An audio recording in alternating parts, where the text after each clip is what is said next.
Absolutely steaming. Love that. Little kick. Oh, little cheese dripping there. Better be careful.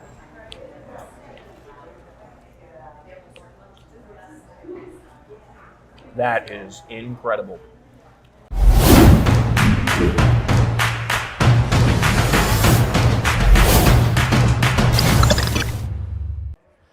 Hey everyone, I'm Greg Hudson, host of America's Best Restaurants, and we scour the country, checking out hidden gems and local favorites. And today, we found a place that was actually burned down in a nearby town, but has risen from the ashes here in Pekin, Illinois. It's called Asher's Bar and Grill. Man, wait until you see what they have inside. Oh, by the way, they also have a pork tenderloin that is called the record tenderloin because it's the size of a vinyl record. Yeah, seriously, come on in. This is Asher's.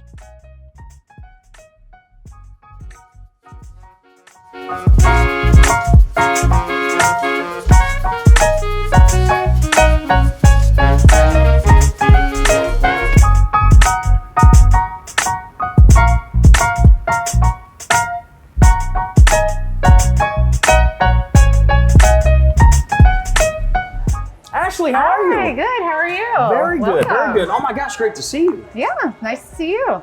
I like the vibe in here, man. Thank you. There's a little energy to the place. Yeah. You can kind of see it when you walk into, just the way you have the front, the decorations there, and I love the logos that you, I mean, it's just a nice little vibe when you come in. Thanks. We want everybody to feel welcomed.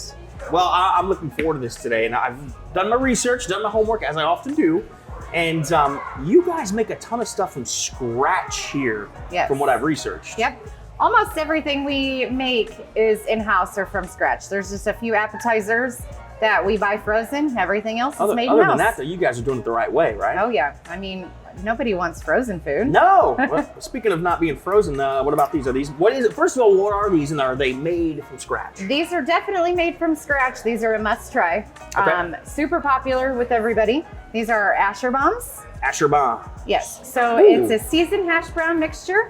We roll it into a ball, stuff it with cheese, deep fry it, top it with our white cheddar cheese sauce, candied bacon, shredded cheddar, served with a side of sour cream. I mean, yeah. Audience, there's a lot more. there's going to be a quiz later. Right. There's a quiz later, and you must tell us every ingredient she just listed on that dish. That is literally not scripted. That is what everybody asks. What is an Asher bomb? It's a seasoned hash brown mixture rolled into a ball, stuffed with cheese, topped with cheddar cheese sauce, candied bacon, shredded cheddar, served with cider sour cream.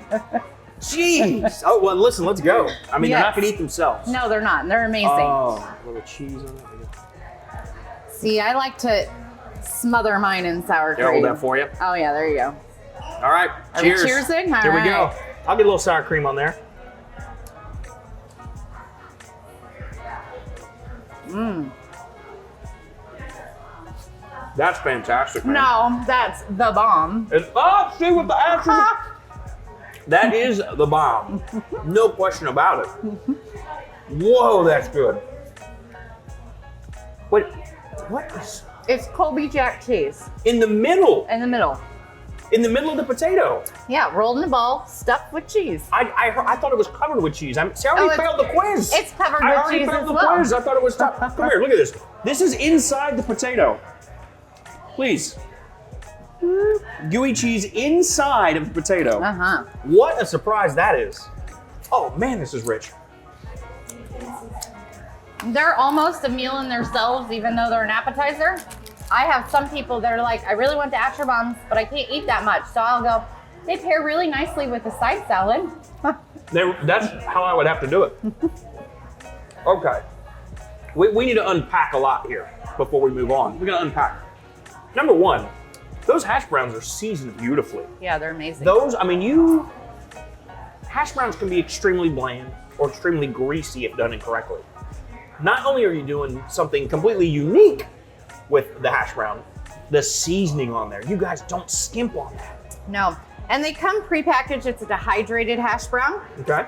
So what you do is you mix it with water, and then you let it sit for a minute. Yeah. You form it into a ball, and like I said again, you take that cheese cube, stuff it with cheese, finish forming it into a ball, and we have all those prepared, and then we drop 5 of them into the fryer, and then top them with goodness. Do you know how many people out there are going to start stuffing mashed potatoes with cheese inside now? Or not mashed potatoes, but hash browns and rolling them for breakfast all the time. And you know what else I love? Is it's not just bacon, it's candied bacon. Oh, yeah. And that's important to note because the potatoes are rich, right? That cheese is rich and decadent. The bacon could be and is rich, but the sweetness from the candy on that bacon gives a nice little hint of sweetness that the dish really needs, in my opinion. Yep, definitely a good contrast. Ooh, all right, well, I can only eat one. Yeah. But because we have a lot more on the menu today, right? We do. What do we got? We are going to try one of our pastas. It's called the Fleur pasta. Okay. So it's kind of a Creole, a little bit spicy. You can always ask for extra spice. I get mine a little less spicy. I might get mine a little extra. We'll see. I'm spicy enough. I don't need to add it to the food. I can feel that already, Ash. I can already feel you're a little spicy. We don't need to add any cayenne in there. Right, that's right. So it's a little bit of andouille sausage and some shrimp. Okay. Along with some peppers and onions and some awesome goodness. Okay. So you're gonna try that. And then we definitely will have our giant record-sized tenderloin. Record, like you guys set a record for a tenderloin? No, like the size of a vinyl record tenderloin. Hold on a second. Time out. You're telling me, but you're making a pork tenderloin. Yes. That's the size of a vinyl record. Sometimes they're a little bit bigger than that. I think I need to see how this is done. Definitely. As a matter of fact, I think Russ is in the back right now if you want to go see. Okay. Guys, come with me. We're going to make a pork tenderloin that apparently is the size of a vinyl record. That's after I just ate the 12 ingredient Asher bomb. You can already see what kind of episode this is going to be. Let's go.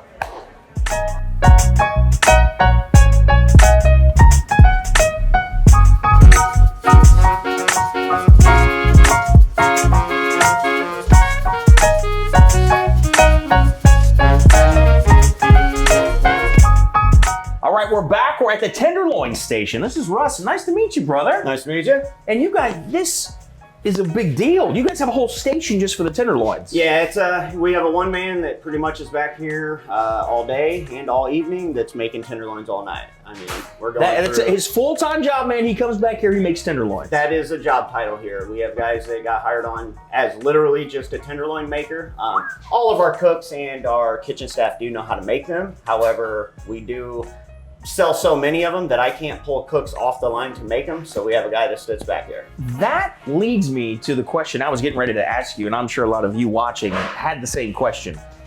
If you have someone who's back here dedicated to making tenderloins, man, how many tenderloins are you making a day? Well, we're making probably 150 to 250 tenderloins a day. We sell anywhere from 140 to 170 a night. So we're averaging anywhere from 3,000 to 4,000 tenderloins a month. 3,000 to 4,000 tenderloins a month. Yeah, that's massive amount. Man. Okay, well, in that case, I'm glad I'm back here because I gotta learn how to make this thing. Yeah, it's a whole setup, it's a whole station. I see a lot of breading, I see panko, tenderloin. So talk me through this, but put me to work, man. Okay. You gotta put me to work. So we start with the full pork loin. We trim them down. We cut them to 12 to 13 ounce cuts. We butterfly them, and then we run them through a tenderizer, which that's what we're gonna do now. Okay, so, I'm gonna grab one of these for you? Yep. Just any one of these good? Yeah, any one of them is fine. That thing is louder than it should be. It's bigger or it's louder than it should be. Oh, that's okay, man. We're doing work back here. So we're gonna take this guy, we run it through. I run them through about 3 to 4 times just to make sure they're good and tenderized.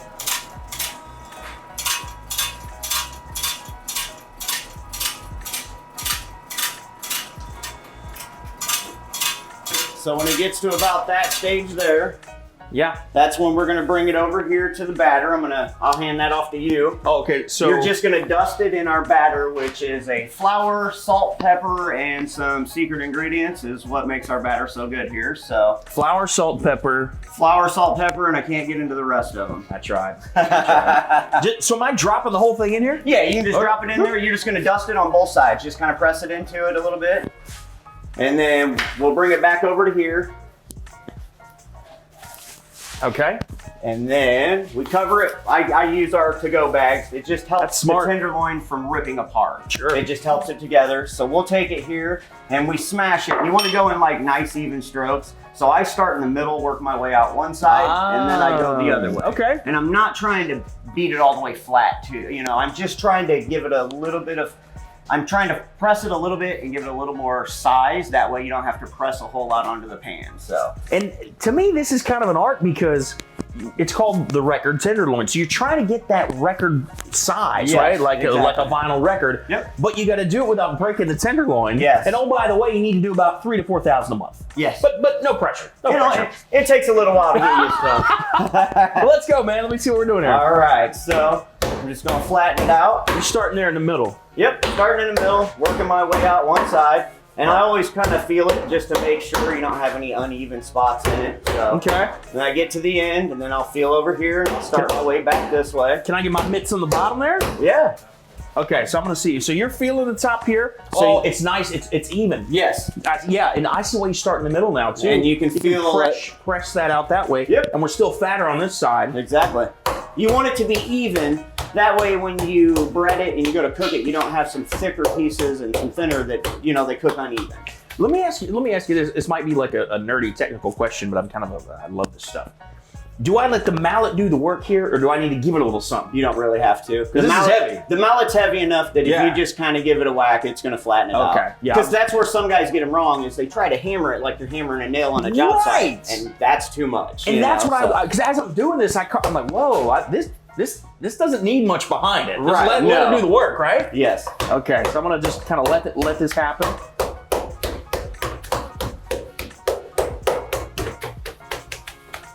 Okay, that feels pretty even to me right now. A little bit over here, like you said, pressing out to the sides. Yep. I But think that it looks good there. But I want you to, guys, this is what you do. I do not. Yep. So So that would look good. The only spot I didn't get is this little corner. It kind of feels like it's a little thicker, so I'll just kind of give that a little smack. So when you're done flattening it, I just turned a piece that was, you see the size Wow. difference from beginning to yeah, after where we flatten started. them out. You know what I love too about this process? You can tell by looking at this flour that there's some seasoning in there, right? Yes. I love that you pound the seasoning into the meat. I think that's going to give that flavor all the way through instead of just the breading. Yeah, it does. A lot of people have told us, and I necessarily didn't start doing that for the flavor. I did it because I noticed when I started doing that, it held the loin together better. So it Gotcha. doesn't break apart and it keeps it consistent. So, I mean, you should be able to grab it, and be able to flip it around. You'll get a hole in it, but that hole will go away. We'll mend that back together. So if you want, I'll give that to you. Yeah, what are we doing? What do we got So next? you're gonna hold it like this. You don't want to dip too much of your fingers, but in the egg wash there, you want to dip it and coat this good. Let it drip for just a second. Then you're gonna drop it back in this batter here. More flavor after that, Yeah. baby. Okay, so just at the top here, Yep. just kind of a little dipper. Just make sure, all the way to your fingertips get. And then I'll just lay it flat right in the batter here. Okay. Oh, it's fine. You sure? Yep. Trust me, if they didn't rip, you wouldn't be doing a lot of them. I have them to where they fall apart sometimes, and I can still make it a tenderloin. Beautiful. It's like an art form, like you said. So at this point, you'll take all the batter and cover it, and then you're gonna press the batter into it. Dude, I can't wait to taste this thing, man. So what you guys can't tell right now is how great this batter smells. And I wish you could. Because it just, this is just flavor. Now, I'll flip it back over. This way? And I just dust it a little bit more with some over it. Like, I pull it over it. Yeah. A good amount. And then I just kind of press it in. Press it again? Yep. Dude, this is going to be so full of flavor, man. Gosh, this is a labor of love. You guys are really putting some effort in. Look at that thing. Yeah, a lot of people think that, sometimes they think when they go into a place that a tenderloin is, either a frozen, or they're pre-cut. Yeah. There's a lot of work that goes Like into you're just our dropping loins. it into a fryer or something. Right. No, No. sir. Nope, and this is why, we go through a lot of oil every week as well because of our, hand battered, items that we have on the menu. So, and our tenderloin being the main one. And I'll tell you something else. I keep mentioning the flavor. You guys hear me, but here's why. This is getting heavier and heavier and heavier. And that egg wash is right there. That's adding flavor. This breading is adding flavor. And it's getting heavier with flavor, man. Nope, we're gonna stay there. So make sure you've got it in a spot that won't, fall apart because you're about to add a little more weight to it. So I grab it to where it's pretty sturdy. So like this is all connected. Like the same you would. So now you're gonna do the same thing. You're gonna dip it back in the egg wash. Oh my gosh, you gotta be kidding me. And then you're gonna lay it in the panko right next to you. Oh, man. Dude, this thing is getting massive. Now, you'll take all the panko, you're gonna take the front of it and scoop it over. Okay. And then any of the back that you can. So you'll want a big old mound of it, like, Look say at like you. so. Look at Now, you, man. you'll take it like we did when we pounded it. You'll Yeah. start on like a middle point, and you're just gonna kind of put your palms together like this and kind of press to the side, and then make sure you press all the way around it. Oh my gosh. This is one tenderloin. Yes. So when you come here, when you come to Asher's and you order the tenderloin, I need you to know it has been given a lot of love before it hits your plate, ladies and gentlemen. More often than Woo! not, if you come to Asher's, your tenderloin was made within a 5-hour period of when you ate it. Golly. So and most made of them with don't. this kind of effort. Yes. This is nuts. I've always tried to come up with different ways to do them. We've tried different ways, rolling pins and doing a. No. This is the easiest way. I mean, now unless I decide one day to try to be inventive and make a tenderloin press, which I've always thought of, but I don't know how it would work. So, Well, so I'm this doing is how this. we're still doing this. I know why you're so skinny. Yeah, right. Well, and that robots Come ain't here. taking my job either. I know, man, this is, it's like, you talk about, like, this is totally different subject, but you talk about, like, Italian food and the Italian grandmas who make all their pasta by hand and it tastes so great. This is why. Right, yeah. You 'cause put love into it, yes. man. All right, so what now, do you think? You're going to feel where it's at, and you're going to get your fingers all the way under it because you got to flip it over now. Yeah, we don't want to break it, so we get. Yep. Now you'll do the same thing. You're going to put panko on top of it, Cover it like you did, just Yep. cover that bad boy. and then you're just going to press it into it a little more. This is nuts, brother. Dude, this is so cool.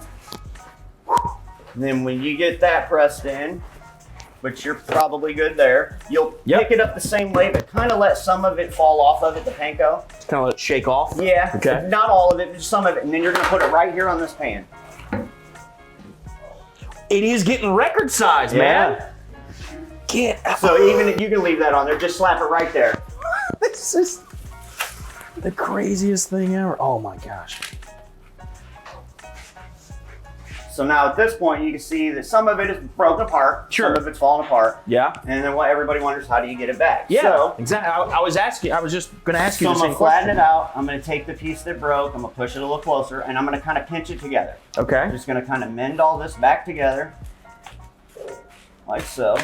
Now you're gonna take 3 good scoops like this, and you'll put them on top of that guy. 3? 3 good scoops.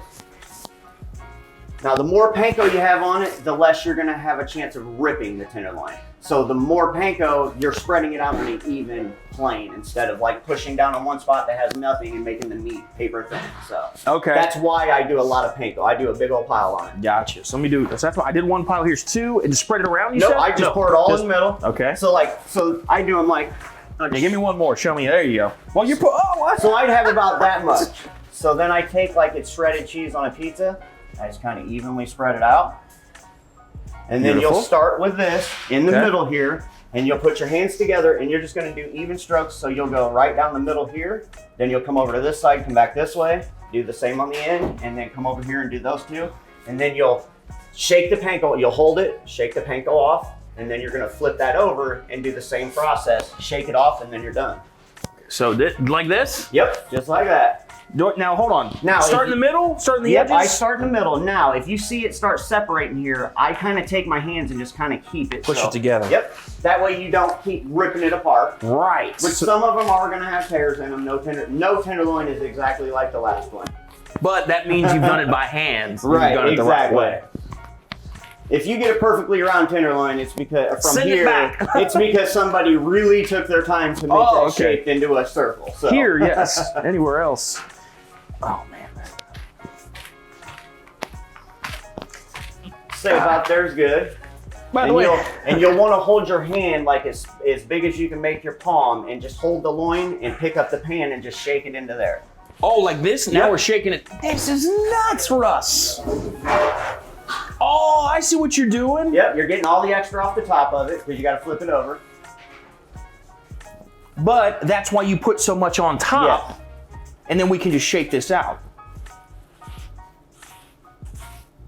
Now at that, the fun part is flipping it over. Oh man. Oh, that's the easy part. I don't want to ruin just it. kidding. Oh, okay. Because at this point, it should be pretty sturdy. So you just take it and you I'll flip let you do that, now, yeah. if you have a part like that, like I said, we're just going to take it and mend it back together here. And then you're going to do your panko over that again. And now I understand the panko process. The first time I was trying to be a bit judicious or worried I was not going to get in the right spot. Right. But that's not what this is. We get a bunch as much as we can right in the middle, spread it out, And push it then into that goes loin. back in there, yep. It goes back in there, we're ready to go. Well, you got to spread it out. Oh, you're right. Because basically what we're trying to do with this is cover all the edges. Edge See the to yellow edge. that's still in there? That's the egg wash that you're seeing through and the pork still. So we're trying to press the panko in to cover that. Dude, you know what, Russ? This is all making sense now about why you have somebody back here full time doing this, and why it has its own station. We got to figure from beginning, we get full pork loins that have to be brought out. They have to open the package. They have to trim the fat cap off and the strap off. Then they cut them into the loins, you know, each individual butterfly. Right. Then we tenderize them. From tenderizing, we got to flatten them and pound them. And then pounding them, you have to bread them. So it's a process. So we try not to run out of one stage or the other. If we have them already cut and tenderized, it's not too bad to come back here and throw some together. Yeah. But if you've got to start from a full loin to a finished Oh my product, gosh. that's, yeah, if we try not to get to that point because of how many we sell. So you just do a lot of prep, make sure everything's ready to go. Oh yeah.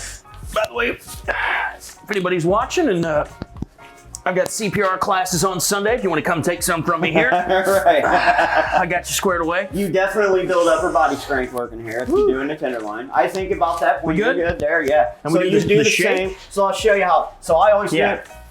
I just kind of give it a little shake. This And a lot of is times I'll try to nuts. find out where it's falling apart if it was. And like, see, this one kind of did there. So not a big deal.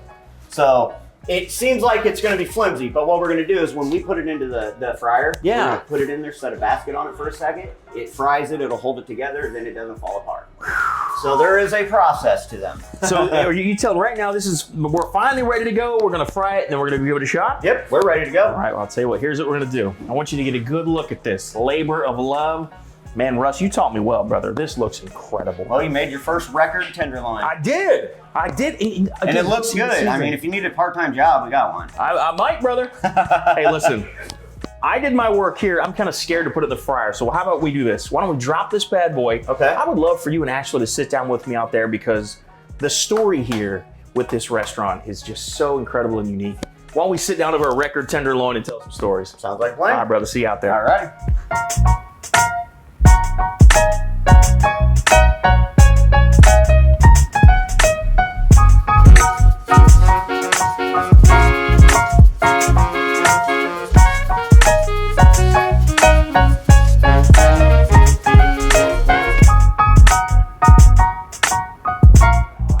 Okay, transitioned a little bit now. We just finished, as you saw. Well, we'll see how it turns out. I can't take a lot of credit yet, but we just finished making the record tenderloin.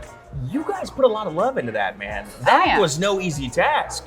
A lot of love. I'm Like- surprised you're not dirtier. Well, I did wear the apron. Oh, okay. You didn't see. I did have the apron on. You're I not did. full of flour. No. However, my hands are sore from. I was giving CPR back there. so. You were. And we tried the Asher bomb, of course, which was rich, decadent. Then back there we have that tenderloin, which is the size of a vinyl record. Now I sit down, Ashley, and you put just a giant plate of pasta in front of me. Yes, yummy. What is happening? This is our Fleur de Lis Creole pasta. Do you like spice? I do like spice. Okay, because it does have a little kick. Like I said previously, we can tone that down, or we can crank raise it up. baby. Yeah. I don't know about you guys at home. I like a little sweat on the brow when I eat spicy food. See, I'm opposite. I don't do spice. I do flavor, and that's what this has a lot of. Good. We take our garlic, fresh garlic, and we saute that with a Pinot Grigio. And then you have your peppers, your green peppers and your red peppers. Saute those all together. Toss in some shrimp and some andouille sausage. Then we throw in an Alfredo and our secret ingredient, our liquid gold, our white cheddar cheese sauce. Oh. Wait, so you're using your house cheese sauce that you guys make, and then you're mixing that with Alfredo. With a house-made Alfredo. So it's probably one of the most decadent sauces anyone's ever had in their life. Yes. Yes. Okay. We'll go with that, yes. All right. Very, very, very good. Then we toss in the penne noodles, serve with a side of garlic bread, and voila. So what I've noticed so far, just in the short time we've been here, you guys use so many ingredients in everything, and they're all like fresh and flavorful.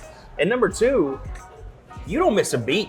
I mean, you just name like it's this, it's this, it's this, it's this. I mean, it's like you're naming presidents backwards almost. You're that Well, I mean, when you live the life, this is what you do, so. good. Let's go. Let's dig in. Fleur de lis time. All right. Oh, I love the fresh herbs on top too. The thin herbs. Yes. A little bit of color. Look at this. Steaming. Absolutely steaming. Love that. Little kick. Oh, little cheese dripping there. Better be careful.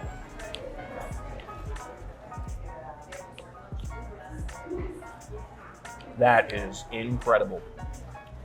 Definitely spiced it down a little bit for me. But so. you know what? There's still just a touch there though. It's still, you still know it's a Cajun Creole style pasta. And I know I will let you in on a little bit of a secret. Please do. They spice the oil that they put in the pan when they first put the garlic in. So don't tell my Whoa. So it's just sort of like homogenizes in with the garlic, with the oil, with it just. And then of Next course they add level. the other Cajun-y, Creole-y seasonings. That Cajun-y, Creole-y, you know, all that good stuff. yeah, that's a word. Not sure that is, but we're gonna make We're it a going word with today. the word today, baby. Hashtag Cajun-y Creole-y. This is excellent. One thing, as we were talking, you're describing the dish to me. I don't know if you realize this or not. Right above your head on the wall behind you is a Fleur de lis. It's a Fleur de lis. What's the story here? How do we get Fleur de lis in Pekin, Illinois? Okay, well, like I said earlier, if a person could have a symbol, the Fleur de lis would definitely be my husband's symbol. He moved to New Orleans and he lived there for about 5 years and he absolutely loved it. Unfortunately, he ended up back here. Well, no, not unfortunately. I was gonna say, aren't you Fortunately- guys together? Don't you guys have like a family now? Fortunately, he ended up back here because now we're married. Yeah. But so we've incorporated a little bit of New Orleans, the Fleur de lis. It's decoration in our home. It's in our building. You'll see it a little bit in our bar. Yeah. You'll see it at one of our other bars we own. You'll see it in some of the dining room decor. And of course, in our food. Have to have it in the food as well. And you have it here. And another theme I'm getting from you, I'm picking up throughout our time here, is you guys bring your personal stories with you into the restaurant. You tell your personal stories. Nothing here is cookie cutter. Nope. It's not just, okay, this is what a restaurant's supposed to be. This is what it looks like. It's cookie cutter. No, it's the history and the story of Russ in New Orleans and the Fleur de lis and the Asher restaurant as it once was to where it is now. You guys wear those stories on your sleeves and you bring them into your dishes and bring them into the restaurant. Yeah. I love that. Part of our life. And I mean, we live this place. We love this place. So, you know, everything is a part of us.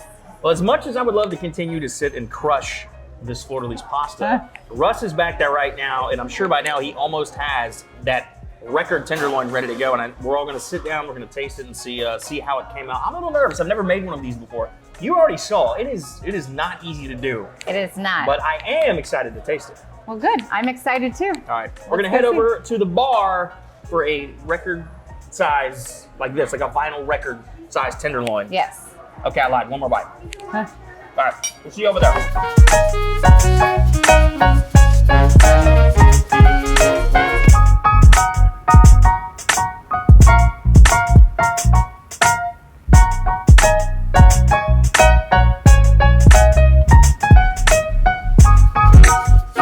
Okay, we're back this time on the bar side of the restaurant, and we've got Ashley and Russ back with us. And yes, this is what the tenderloin looks like when it comes out, the record tenderloin. I don't even know where to begin with this. So when you serve this, you bring this to a table, where do you tell people to start? Usually get past the wow factor first. See I'm people's still there faces. right now. Yeah. Most people just tear it off bun size, push the rest of it aside for later, and start that way. Well, let's go. Let's tear into this here. I'm gonna grab a little bite. Little bite, I say that, but oh my goodness, look at this thing. Russ, look at you just digging into it, brother. Yeah. See. Yeah, go ahead. Butter on the bun. Is it? I'm gonna try it plain first. Okay, here's the As taste. well. go. Cheers, everybody. Okay.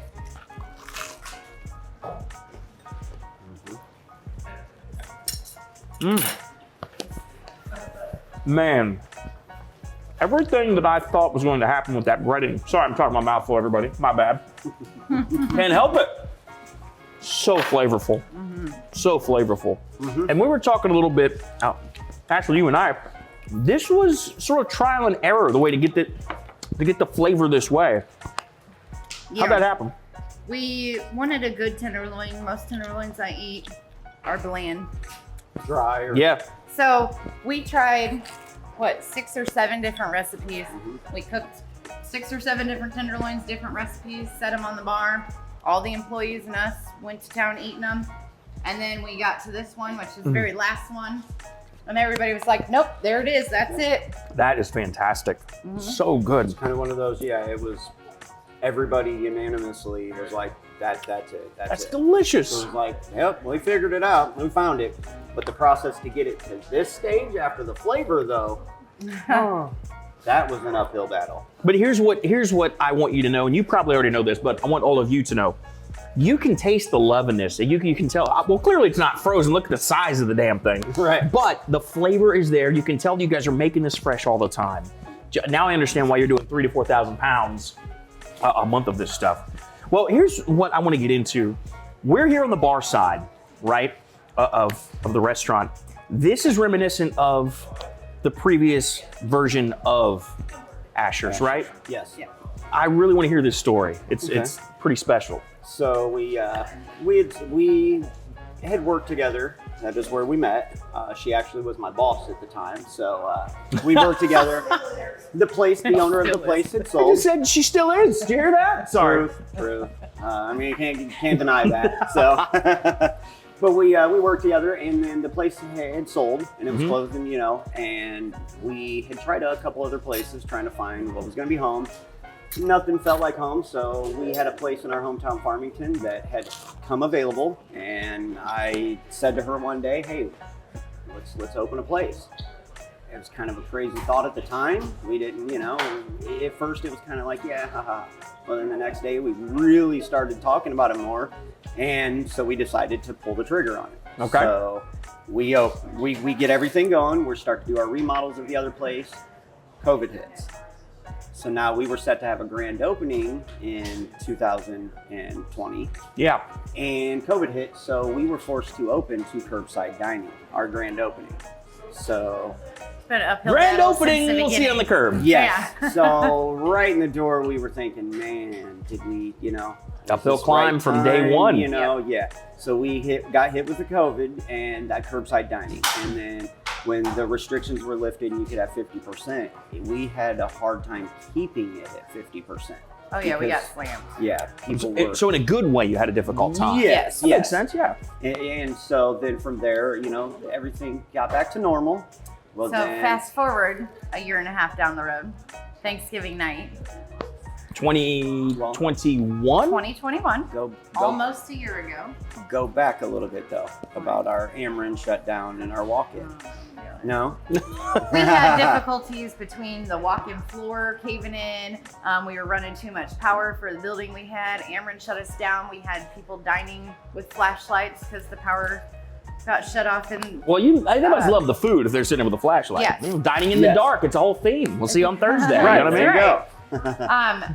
So then jump ahead to Thanksgiving of last year. Okay. We had a potluck for our family and fellow coworkers and friends. Good. We all went home. About 2.5 hours later, we got notifications on our phone that cameras were going offline. So we only lived 2 blocks away. We drove up there. It wasn't an intruder, it was a fire. Yes. Man. So we actually are the ones that called 911, fire department, whole big ordeal. Thanksgiving's now not my favorite time. Sure. Okay, that's fair for now. For now. So then we were like, what are we gonna do? Russ's great idea to open a food trailer. So we leased a food trailer. We ran that for a few months in the winter. Okay. Crazy, but it kept us relevant. It kept our food going out to the public, which was amazing. Then we found this place. And Great. then the work started here, because what you're standing in here was just an empty building or empty room with stud walls. Man. So Russ worked his Nothing magic in here. with a little help from some of our friends, and we ended up with this. And let me ask you, is this sort of reminiscent of what the old Asher's was like? Yes. Would you say? Very similar, yeah. Okay. It's same theme. Just decorate. The decor's just a bunch of randomness. I mean, there's But it fits though, man. Yeah. Like this feels comfortable. There's no I rhyme feel or reason, comfortable but in here. that's why I wanted it that way. I mean, everybody said the same thing. It just felt like a place that they felt at home at, like they belonged at, you know? And so I wanted to keep that same vibe here, even in Pekin, with it being a bigger demographic of people too. So I still wanted to have a place in a bigger town that still felt like everybody could be at home at. So. Gotcha. And a lot of the decor you see in here was actually salvaged from our fire at the That's building great. Ashers. So you still get the aura. You can feel the soul of Asher's in here. Yes. And that's so unique. The way that this side of the restaurant is such a contrast to the other side, which I think is really great. It's really great. Speaking of home and comfort, this mac and cheese is staring me in the face. Yep. It's amazing. But this Mama is in the kitchen, right? Yes. Mama, this is Mama's cheese sauce. Nope, that is Asher's in-house cheese sauce that we make ourselves. Consists of Let's go. Come on, dig in, guys. an I don't American like eating alone. loaf cheese and a white cheddar shredded cheese that we melt down and make into our own cheese sauce. So. Whoa. Is there bacon in Yes, there? our candied Mhm. bacon. And candied bacon. Dude, that was like a little surprise. Yeah. That was like when you think you're done opening all the Christmas presents and then there's a bike at the door. Like, Right. that is outstanding. Mhm. With a little bit of the baked cracker crumbs and Oh. shredded cheese on top. That's fantastic. One of my favorite dishes. And that is that we actually serve it as a side dish and as an entree. And with the entree, a lot of people, their favorite is the chicken on it. You can use breaded or grilled chicken, buffalo, barbecue, but they forget about the pulled pork mac and cheese. Come on, man. Pulled pork mac and cheese. Oh, that's probably my Amazing. favorite version of the mac entree is adding the pulled pork on top. We don't offer that on the menu. However, our original regulars Yes. from Okay. Farmington will ask about getting pulled pork added on top. So maybe you would, is it like a secret menu item? It's perhaps? like Kind of the the unspoken, unspoken menu. See, you're welcome, everybody. You're welcome next time you're in Pekin. Just ask if there's anything not on the menu. We'll let you know. Man. And again, just the way you guys are doing everything from scratch and so fresh. You know, we were back there and we saw the labor of love, like the Asher bombs. My gosh, you're rolling those potatoes by hand. Shoot, you guys saw what we went through to make this the record tenderloin. We make more of the Asher bombs too to give everybody insight. We make more of those and sell more of those per actual Asher bomb than we do of tenderloins. So we probably sell just as many Asher bomb orders as we probably do tenderloins. And I believe that too. Full disclosure, I've mentioned this to you guys. We were at the hotel last night here in town, right up the road, and as we were walking out, headed over here in the van, the ladies from the hotel came outside to talk to us and said, we just want to make sure, we know you guys are going to Asher's. You got to get the Asher bombs. You got to get the Asher bomb. Seriously, ran out of the hotel to stop us to tell us that. That's great. Definitely have to get an Asher bomb. Yes. Man. Okay. I'm gonna have some more fun with the tenderloin, but the fries, we got some bacon, is that These feta? are our bacon and cheese fries, as we call them. They have our hand-cut fries, in-house cut and our deep-fried French fries. Then our candy bacon with our white cheddar cheese sauce and blue cheese. Let's go. And if you're not a blue cheese fan, you I gotta am. try them anyhow. A lot of people will blue eat cheese them fan. even if they don't like blue cheese. They will still eat the bacon cheese fries. Mm-hmm. The bitterness of the blue cheese and the candy bacon is what does it. I was gonna say, I think what happens there, and I totally understand blue cheese can be an acquired taste. I know a lot of you out there, you've heard me say it before. I know some of you don't like blue cheese. I do. But for those that don't like blue cheese, the way that you pair it with your cheddar sauce and with that bacon, it tempers out that sort of flavor, for lack of a better term, that people sort of are scared of when it comes to blue cheese. It takes away that pungentness. I tell them what if it they is. don't like blue cheese, I'm going to bring it to you on the side, and I'd like you to at least try it with the fries because it's not the same. I agree. It's different. And they do, and a lot of them are like, "Oh, you're right. That's so good." It does. It kills that pungent flavor that people are just kind of like hold their nose when they eat blue cheese. It's the, you know what I mean? It takes that away from it. Yep. It's great. Well, where can people find you online, on social media, on the web, just to get your story and see more about what you guys are doing here? We do a lot of stuff. Facebook. So Okay, you can good. find us there. We also are Instagram. We just got a new website. We do have a website as well. Beautiful. It's ashersbarandgrill.com. Okay, great. So we just got that up and going. So that's kind of a Fairly new site new for site, us even. yes. So Wonderful. kind of neat. So Well, one thing I can tell you before we get out of here is that everyone in this town, in this area, loves and supports you guys. First of all, at the hotel, the way that everyone was raving, we heard you're going to Asher's. They knew we were coming here already. They'd already heard about it. Right. And they just loved this place. And then even Peoria here nearby, we had these beautiful gift boxes waiting for us from Discover Peoria that said, we heard you're going to Asher's. You guys are going to have a great time. You're going to love it. We're so glad you're here. So this community really does, I think, love you guys. And I hope you know that. I hope you understand that's that. awesome. That feels great. So if you are in the Peoria or Pekin area, you have to come by Asher's, man. If for nothing else, for the record Tenderloin. Or you can be like many of our other customers that travel from other states just to come have lunch. You can do that too. I mean, I certainly would make that trip. And it's just a good vibe and a good energy in here. Yep. What a great time, man. And you're guaranteed, if you come here too, we're going to do everything in our power to make your experience the best experience you can have, you know. And we understand that things sometimes come up, but if they do, we try to handle those in the most professional way to make the customer happy. You know, and I totally believe without it. them, You're we're not here. creating So. a new menu item there. I am. I was just getting ready to say. I don't know if he's creating. I do it. I'm sure people I like do it all to the time. dip it in our white cheddar cheese sauce. Like Oh, cut man. a piece of my tenderloin off and dip it in Gotcha. our cheese. Well, next time you're in Pekin or even in the area, this is definitely a must-stop destination. We gotta let the camera guy have one. Oh, we'll get some. He's working right now. We're almost done with the episode. But as always, like, subscribe, and share. And here's what I want to know in the comments today. Do you think you could take this down on your own? Like, no help, and that includes the bun. You got to eat the bun. You can't cheat. The fixins. Could you do it? Leave it in the comments. Let me know. I'm Greg Hudson. We'll see you next time on America's Best Restaurants. And yes, I just put mac and cheese on my tenderloin, and you're welcome. It's gonna be great. Good? And it's all so much better hot too.